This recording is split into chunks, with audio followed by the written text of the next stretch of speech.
kusangana kwetiri kuita panyaya vision apo ndichikupai nyaya dzinenge dzichiitika muZimbabwe.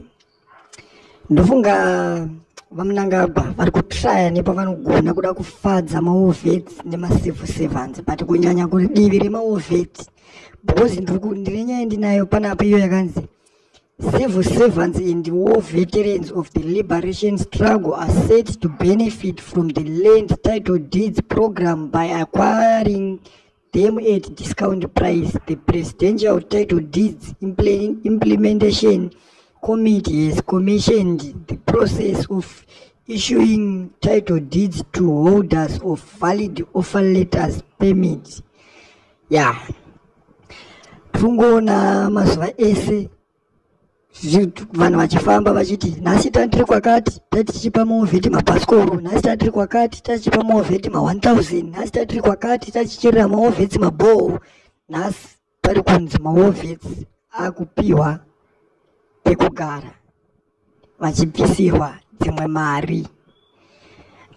Ende chetiri kutoona ndechero kuti vamunangagwa izvi vari kuzviitira kuti vafadze maovheti kuti vasaterere vageza, because apa kuZANU-PF tikuona kuti kwanga kwane madivision 2, vamwe vanga vakutera vageza, vamwe vanga vakungoterawo nekunyara, but taitozoona kuti kwekupedzisira kwacho vese vaizotera vageza.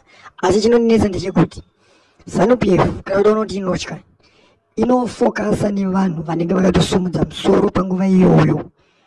Tungoona kuti izvozvi maovheti ndo vakasumudza musoro, ndo vari kungopiwa zvinhu zvese vachinzi maovheti zvakati, maovheti zvakati, maovheti zvakati. Ndofunga izvozvi tofunga kuti ane 2 weeks zvingonzi maovheti ari kupiwa zvinhu vachitraya kuda kuvafadza.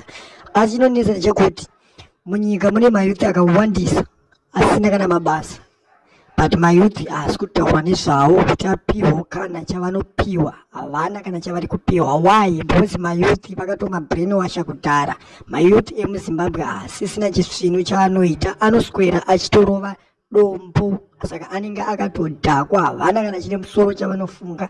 Ndofunga kumakore apfuura kumashure uko mayuthi ndo vaisumudza musoro vachipinda murodhi vachipisa matayi vachiita mademonstration. Taingonzwa tichinzi chirongwa chemayuthi, chirongwa chemayuthi, chirongwa chemayuthi, because ndo vaisumudza musoro. Asi mayuthi akazongosvika mukuramwa akatanga kupinda mumabridge vachibata zvinodhaka. Ende ndofunga tinotoona nanhasi kuti unongonzwa zvichinzi pabhodha pabatwa munhu ane 3600 kg dzembanje, kwakati kwabatwa munhu ane bhongo, kwakati kwabatwa munhu achipinza bhongo. Ende ndivo vakuru vacho ivo vanotopinza zvinhu izvozvi kuti vatoita kuti mayuthi yayo atogara akatodhakwa vasasumudze musoro kuti ivo vanyatsoba.